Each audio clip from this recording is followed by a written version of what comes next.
As far as the Congress is concerned, this election was supposed to be Rahul Gandhi's show to win or to lose. He was to be the Congress party's star campaigner, the Gandhi of the new millennium, and the face of the Congress promise. While his mother and sister remained reassuringly in the background, and Manmohan Singh was relegated to a family inconvenience. At least that's how it was in the initial stage of the campaign. But suddenly there has been a mid-course correction. Perhaps realizing that her son has failed to enthuse, Sonia has emerged from the shadows, aggressively taking on Modi, while Priyanka too has become visible, although still there on the sidelines. But suddenly there you have it, the Nehru-Gandhi troika in full display, giving the promise of a Congress past, present and future. But in today's context, what does the dynasty really stand for? This is something that we are going to try and decode while talking to senior congressmen, political analysts, and of course, the many off-the-record sources.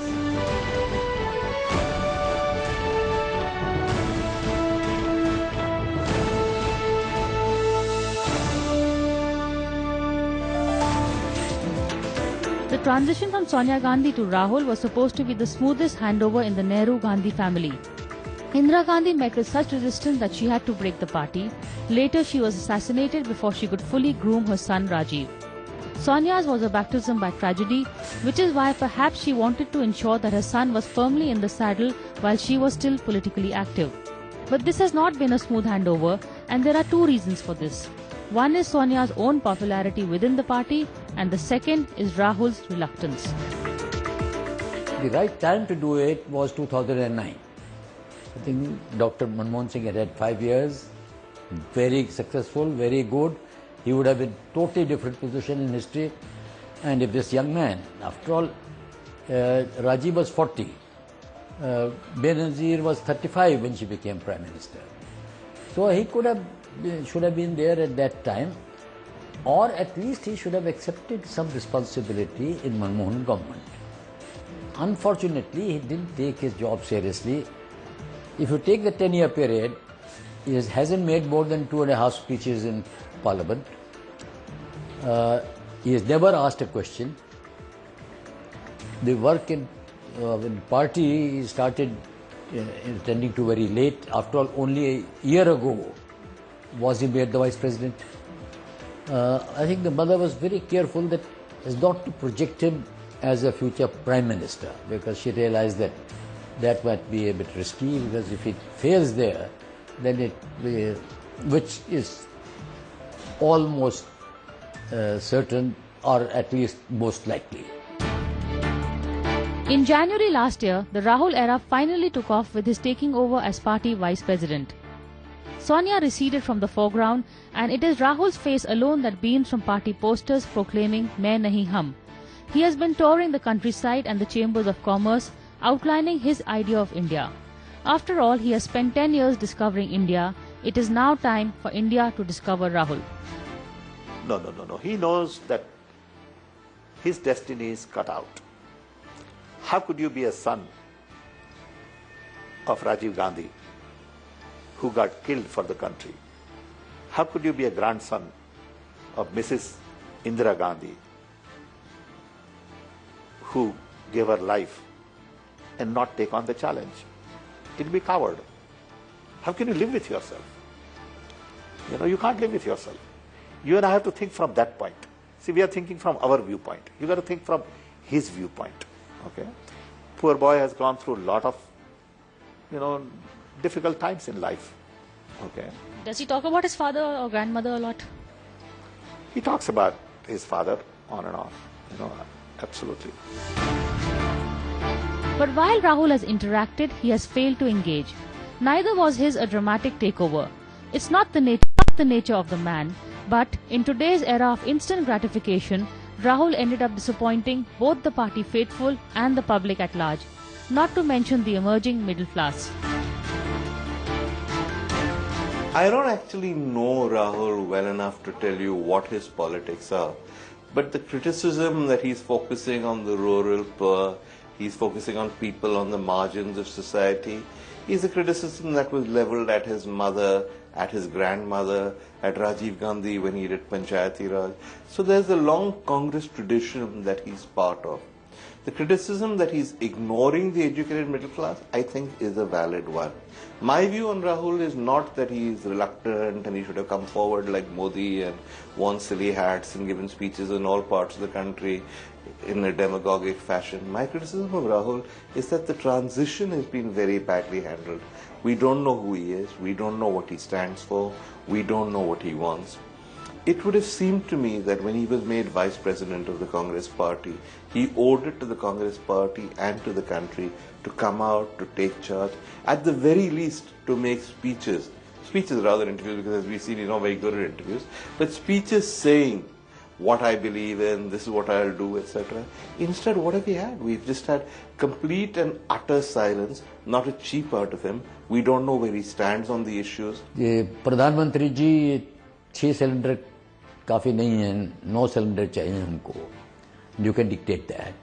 You can trash an ordinance approved both by the Prime Minister and by the Congress President. Right thing done wrongly. So, but with that, you should have had something else more to show for yourself. Not merely that you have democratized the National Union of Students of India or the Youth Congress. I am afraid not. You should have democratized. More than that, there has been nothing like inner party democracy in any dynastic party. Perhaps seeing a gap between the public and her son, an energized Sonia has stepped into the public campaign and straight into the public imagination. Her spontaneous interaction with the crowds evokes a chord that Rahul's choreographed actions fail to touch. He may be the dimpled darling of the Chatterati, but it is his mother who has her pulse on the public emotion. And not shy of a fight, she has shown some of her mother-in-law's aggression when it comes to taking on Narendra Modi.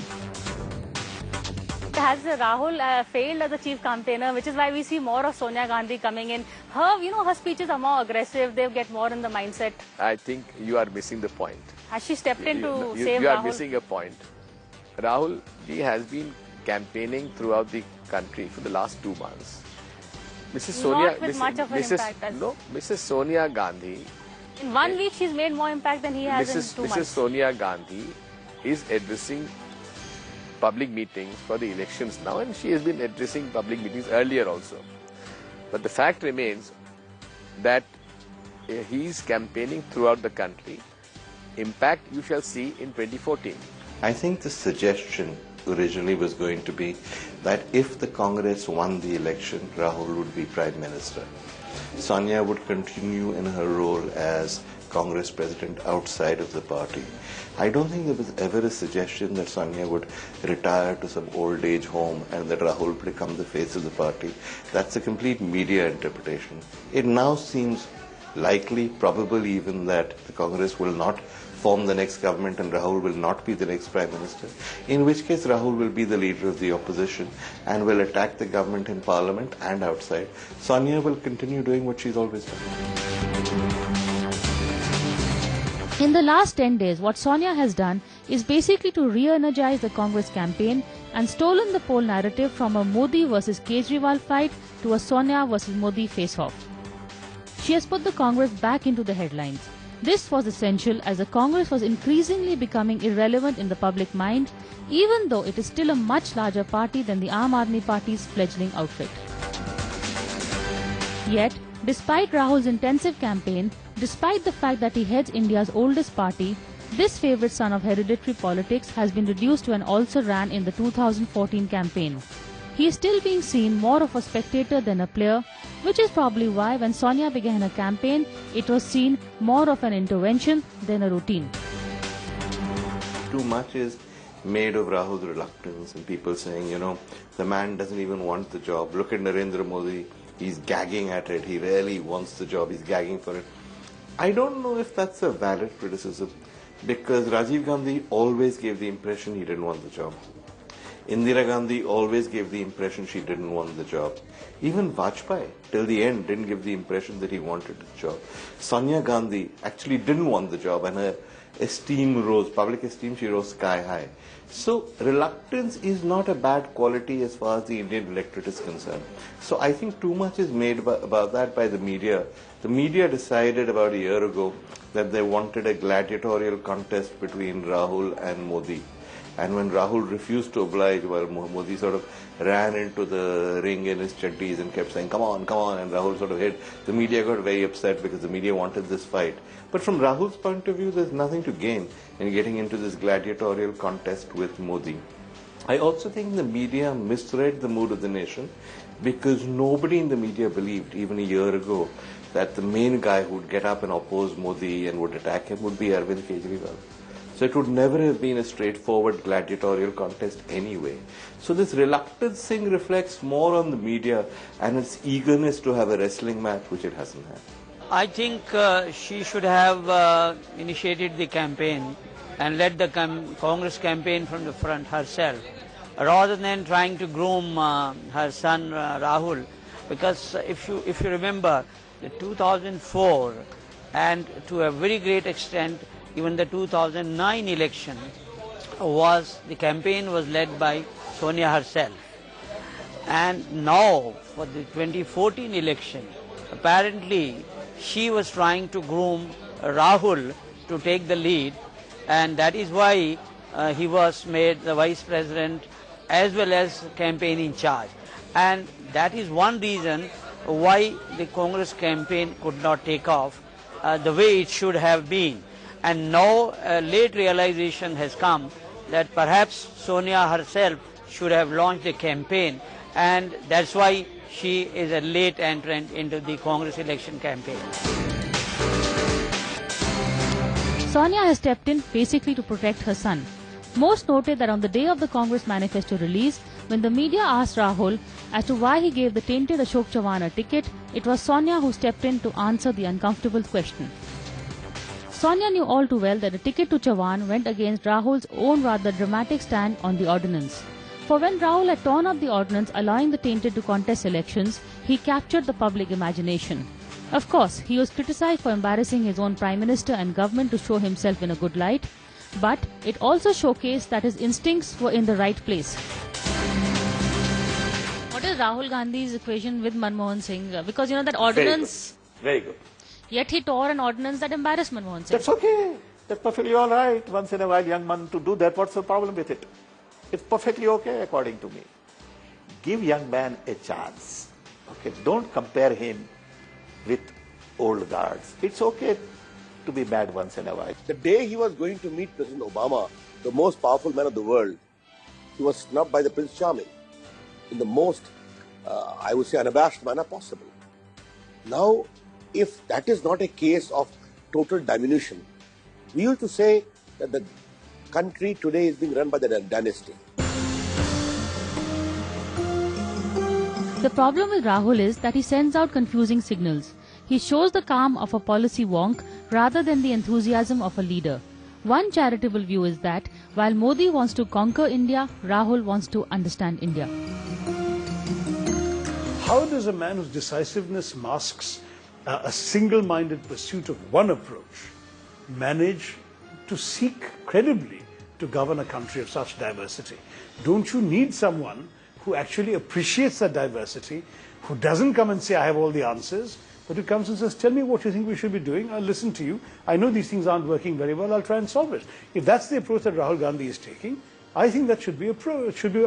Rahul Gandhi is a frank, opinionated person who doesn't tolerate nonsense. He is a man who has understood what India means. He's been to the remotest corners of this country without the paraphernalia which accompanies Mr. Narendra Modi. But despite such reassuring explanations, the enigma remains. Rahul says he's ready to lead but doesn't want to be the PM face. He says he's against the tainted politicians but shakes hands with the Lalu Yadav. He says he wants to bring in change but he doesn't represent an audacious break from the past. And just when the Congress workers think they've understood Rahul, he throws in Jupiter velocity. Every job for each one of us, it depends on what you make of it. You know, some people, after all, Narendra Modi, as a kind of a remote chief minister, now it turns out that he had been planning to be prime minister from day one when he became chief minister in Gujarat, and kept on planning for it, working for it, doing things for it, mobilizing people, including particularly the Gujarati diaspora. So brother Rahul, young Rahul, didn't do anything of that kind. A lot of the debate in Parliament probably he finds not very progressive, interesting, perhaps. Okay, I think his real vision is to transform our system. He talks about systematic change. So I'm sure when he comes to power, he will think more about reforms. I think Rahul wants to do just too many things. And you know, there is a one thing that one thing is known as one own instincts, the way Rahul really wants to do. And there is a, you know, there are spin doctors, and then there is an organization. See, Priya, now Congress party is about 130-year-old. It is actually very status quoist. It is allergic to change. Rahul's confusing signals have sent congressmen rushing back to the safety of Sonia. There is a reason why dynasty is still so relevant. It represents the familiar and the reassuring, which is why congressmen are constantly looking for a signs of an Indira or a Rajiv in the next generation. They need these familiar markers. Rajiv was more extrovert. Maybe Rahul is little more introvert. I think Rahul is more analytical. Rajiv was more hands-on. Okay. But it's the same genetic makeup. Also, you know, there's also saying that Rahul is more comfortable with, say, professionals of, you know, people like you say, than that old guard, the old party usual. No, I wouldn't say that. I would basically say that Rahul is more comfortable when we talk about systematic, logical stuff, and not random, you know, conversation with no goal or something. You know, you go to him for 15 minutes, you need to have structured conversation. Rahul Gandhi, I think, has an idea about it, and that explains why he is reluctant to pitch himself as a prime ministerial candidate. He knows that it is very easy for him to become prime minister, but I think somewhere he looks back to Rajiv Gandhi's life as a prime minister and thinks that Rajiv Gandhi paid a price, a political price, with his life because of his inexperience. Because becoming prime minister, if you are a Gandhi and Congress party is doing well, is very easy. Rahul could have become prime minister in 2009 or at any point of time, but he realized he will not be able to do justice with that job. Rajiv Gandhi did a range of good things, modernization, computerization and so, but his inexperience was evident in his handling of whether it was a Punjab problem or Sri Lankan problem. Unfortunately, the delay on Rahul's part has sparked off another debate. Is the Rahul era over before it even took off? Has Rahul waited too long? Should he have taken the plunge in 2009 when the party had its largest mandate in over 3 decades? I don't think the Rahul era is over, mainly because I don't think the Rahul era ever began. I think it's a mistake to see politics only in terms of personalities. I do concede that you can see the Congress party in terms of the Gandhi family, and it seems to me that no matter what happens at the election, and my guess is the Congress will lose quite badly, the Gandhi family will continue to be in charge. How mother and son divided, whether Sonia looks after the organization, whether Rahul goes out into the streets, whether he opposes the government, is a calculation they will have to make. But this sort of neat thing that, okay Sonia, off you go now, retire, the media wants to focus on Rahul, that was never the idea. I think we got it wrong, they didn't. I've got nothing against Mr. Gandhi. He's got all the rights to work as a vice president of the Congress party, but he's always missing vice president of the Congress party, but he's always missing on those times, crucial times, when country wanted to hear what is his opinion. So for now, the Sonia Rahul package deal is still very much on the table. Together, the two share an idea of India that is incompatible with Manmohan Singh's idea of India. They want food security, he wants nuclear security. They want more dole, he wants more growth. And above all, they want to keep the dynasty relevant. And this is when Sonia's training with Indira Gandhi comes in handy. Being a Prime Minister's daughter-in-law and another Prime Minister's wife, she might have understood something, but basically she just thought that she better follow the broad policy of her mother-in-law. In fact, if you remember that after the 2008 economic crisis, she made a public statement that it was my mother-in-law's wisdom when she nationalized the bank that we are not facing the crisis that the American banks are facing.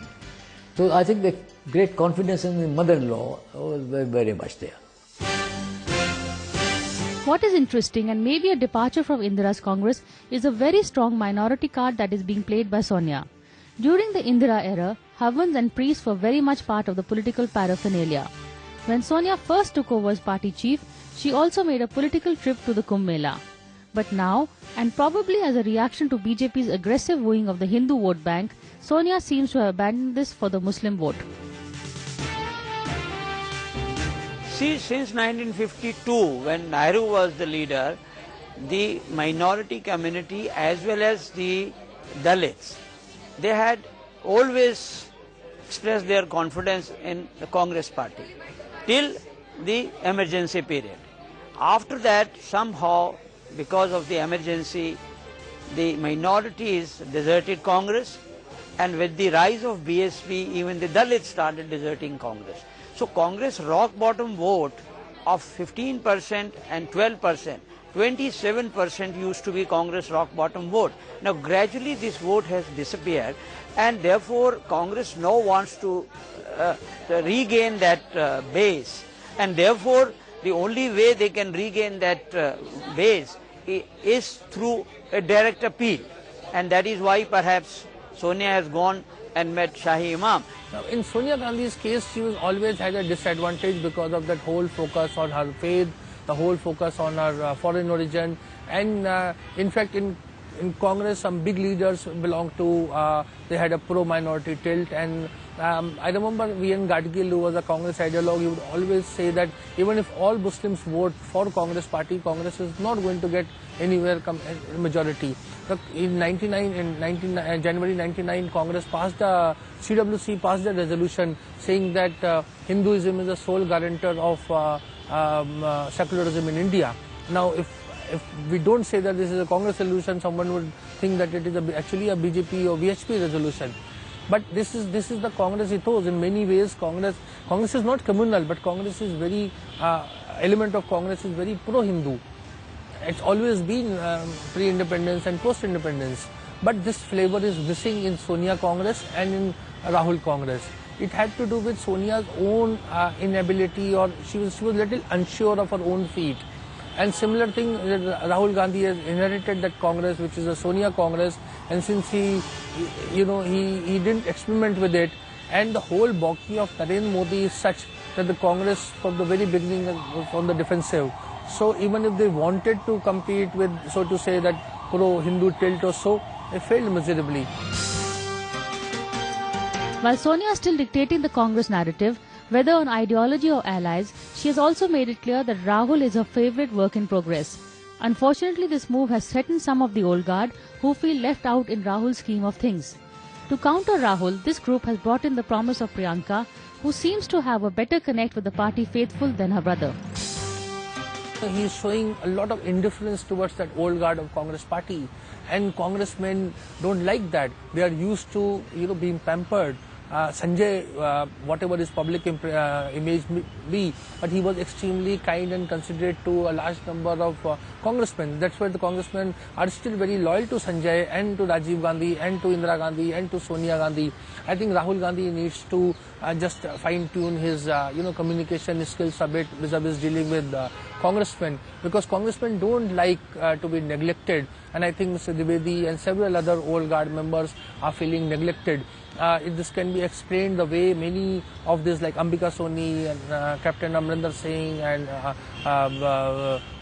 Madhusudan Mistry contesting Lok Sabha elections, Ghulam Nabi Azad contesting Lok Sabha election, it explains because they have understood their survival instincts are very strong. They have understood that in order to survive in Rahul Congress, they need to get themselves elected. Otherwise, this rootless wonder culture will not work. One reason why Rajiv picked up the ropes fast was that he had earned his living and had worked in a system.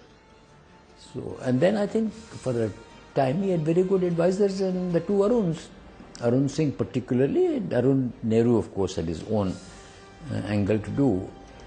I don't think that there are any great advisors to now. After all, he brought in this gentleman Mistry. This is supposed to be a great confidant and all that, but very late in the day. The kind of thing that he's doing now, if he had started doing it in 2004, he might have got somewhere. But this Rahul versus Priyanka divide is mostly at the level of palace intrigue. If anything, the family is united as a troika, and amongst them the decision to promote Rahul as heir apparent seems a unanimous one. I must say his chemistry with Priyanka is very good, superb. They both augment each other's effort. It's great to know that, they work well. They are very close. I know it first-handedly because, he's probably talks to her 10 times a day, 5 times a day, which is great. These elections will see the Nehru-Gandhi dynasty taking on one of its toughest challenges. The Congress aside, for them specifically, it is a fight to stay relevant. Well, that is all for this week. Thank you for watching Cover Story, and we'll see you again same time next week.